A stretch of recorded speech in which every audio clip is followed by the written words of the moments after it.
দেখেন গ্রামের পরিবেশগুলো, এই যে বাঁশের সাঁকো। তো আমি তো অনেক সময় আমি পেজে যখন কাজ করি তখন আমার অনেক জায়গায় যাইতে হয়।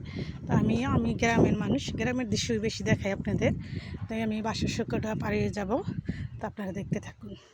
গ্রামের মানুষ বাঁশের সাঁকো পাড়িয়ে যাইতে ভয় পায় না। আর ঢাকা শহরের মানুষ ব্রিজে কালভার্টে ওঠে, তখন গ্রামের মানুষ অনেক ভয় পায়। তা আমি আপনাদের ভিডিওগুলো ম্যাচ করে দেখাই। দেখেন বিলের, তো এটা হচ্ছে খালের শেষ মাথা। আমার হাতে ছাতা, তার জন্য এমন শব্দ হচ্ছে। ও বাবা, তো অনেক কষ্ট করে খালটা পার হইলাম। দেখেন কত সুন্দর দৃশ্য। আমরা ছোট সময়ে যে ফুলগুলা দেখা যাচ্ছে ওইগুলা দিয়ে খেলাধুলা করতাম। দুল খাচ্ছে, দেখা যাচ্ছে বাদামের মতো, কিন্তু এটা বাদাম না। আমরা ছোটো সময় এগুলো দিয়ে অনেক খেলছি। আপনারা কারা কারা এইসব দিয়ে খেলাধুলা করেন, গ্রাম দেশে খেলছেন, সেটা কমেন্ট করে জানাবেন। এই বাঁশের সাঁকোটা পাড়িয়ে আসতে হলো এই জায়গা। দেখেন কত সুন্দর ভিউ। বাসা থেকে অনেক দূর চলে আসছি আপনাদের সাথে ভিডিও মেক করার জন্য। দেখেন কত সুন্দর ভিউ, গ্রামের দৃশ্য।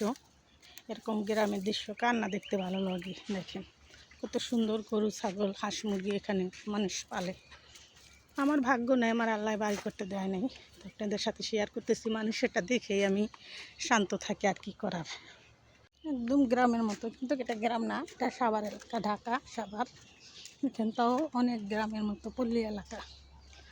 এখানে শিমুল গাছে ফুল ফুটে রয়েছে, এটা মনে হয় পলাশ ফুল। দেখেন কত অপরূপ দৃশ্য। দেখেন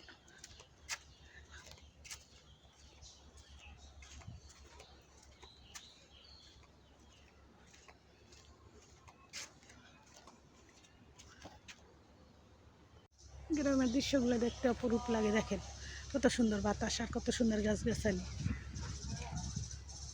বুঝছেন? কত সুন্দর, কত সুন্দর ভিউ দেখতে কার না ভালো লাগে। দেখেন কত সুন্দর, এখানে বাজার আছে।